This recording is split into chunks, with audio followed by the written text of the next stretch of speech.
I'm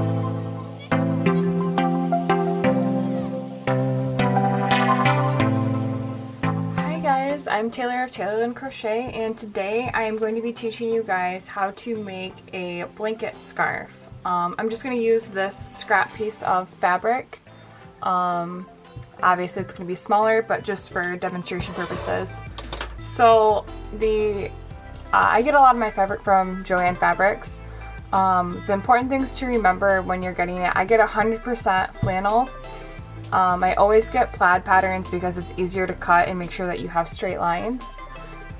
And you want to make sure that your fabric is double-sided, and then you also want to make sure that the ends can be frayed apart like this. It's really important in making a blanket scarf.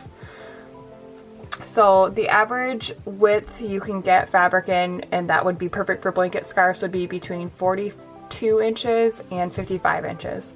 Most of Joann Fabrics fabric is about 42 inches wide, so that's what most of my scarves are. I do have a Fields fabric that is local around here that I get fabric from. It's an actual fabric store, and they have like the 55-inch ones that I really like, but Joann's has like the best coupons and deals normally on their fabric, so that's why I get a lot of fabric there. So when you find your fabric, you can get the thicker flannel, thinner flannel. Either way, it's made the same way. I do know that on the flannel that's a little bit thicker, like this one's a tad more dense than some of the other flannels I've made, it is easier to fray the ends on these, in my personal opinion. But the first step you're going to do is any ends that you have that are like this, that have a stitched end, you can see like a little white stitch in there, you're going to cut that off because you cannot fray it when that is there, at least not easily. So I just take my scissors and cut right along. If you get a 42-inch wide fabric, you're going to need about 1 1/4 yards. If you get 55-inch wide fabric, you're going to need about 1.5 yards. And a yard, that'll make it completely square, because the next step we want is you want to make your piece of fabric square. So I always get 1 1/4 yard for my 42-inch wide ones, and I use this method where I just kind of do the corner over and I make a little triangle, and then right here is my cut line.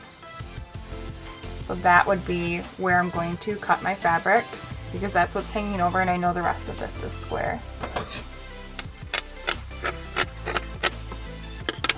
So now we have this square piece, and I know that all of my ends can be frayed. You guys might have to cut off 2 seams on your end, but since this is a scrap piece, I only had one end that was needing to be trimmed up on. But basically from here, just pick a side. We'll start with this side first. And you're going to pull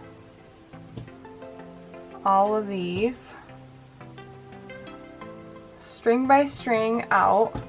And I like to do until I have about 1/4 inch to 1/2 inch of frayed items. So you can see right here, frayed edges, I mean. The edges have begun fraying. And when you get a little bit deeper, and like right now I don't have any strings that are really hanging out, I will use my little tool. You can use a safety pin, you can use a yarn needle, the little pins that you use to pin your stuff together on your sewing machines. You just stick it in and pull it out. And then I found that it's best to do 1 string at a time, and pull all the way down the entire line and work it that way. So right here you can see that I didn't cut my fabric completely straight. Like I said, this is just a practice one, but normally I would try and cut like right here along this pattern, and then right here down another line to help make sure that it was straight. But you can see that this fray right here part is a lot taller than this side over here.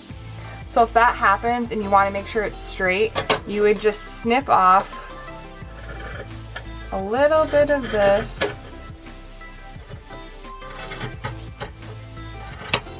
to make it more even.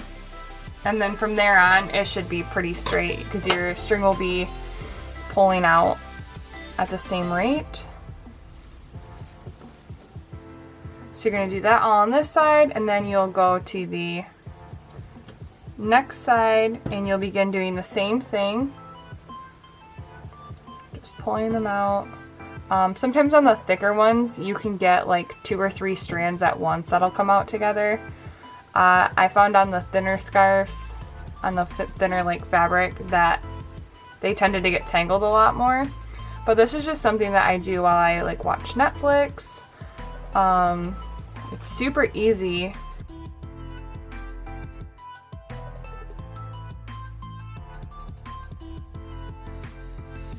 You can get flannel fabric for about anywhere from $3 to $10 at regular price. And then Joann's often has like the 50% off one regular priced item.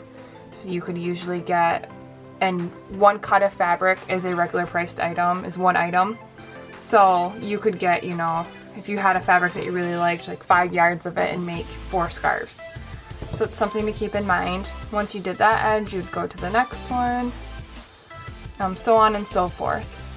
But you guys, these are so easy to make. Like if your boyfriend's like mine and he helps you do your market prep stuff, then you know this is an easy task you can give them to do for you, fraying the edges of your blanket scarves. These are super cute. I put them on like my mannequins. I have my little yarn heads that you guys have probably seen for my market prep. I usually will model like a hat or like beanie or a headband on that, and then I also put a blanket scarf around the base. So once you've done this around every edge, I'm just not going to do that one.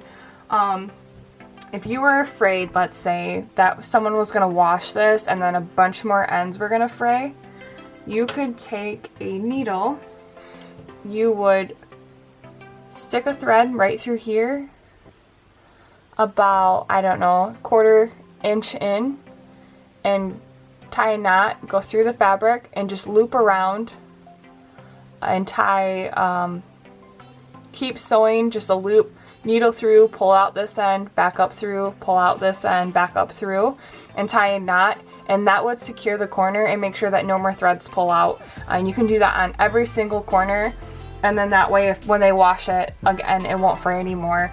I have heard people say that if you just trim up the ends like this and pull a few out and then throw it in the wash, that it will fray itself a little bit more. If that's something you want to try, is like pre-washing the fabric and then fraying more after that and getting it all even. But I personally have not tried that, so I'm not sure if it works. If you are someone who has tried that, or you end up trying it because I said maybe it works, let me know in the comments below. If you guys liked this YouTube tutorial, please like my video and subscribe if you want to see more. I'm going to be having some Addy Express machine tutorials. I'll have a bunch more crochet tutorials. I do have a bag that I sewed for quick and easy project bags if you guys want to check that video out. That's just the bags that I use in my markets when someone buys something from me. That's what I put their product in. I actually use the scrap pieces that are left over from making scarves, and I sew little bags, so super cute. But thanks for watching, and I hope you guys really liked this video.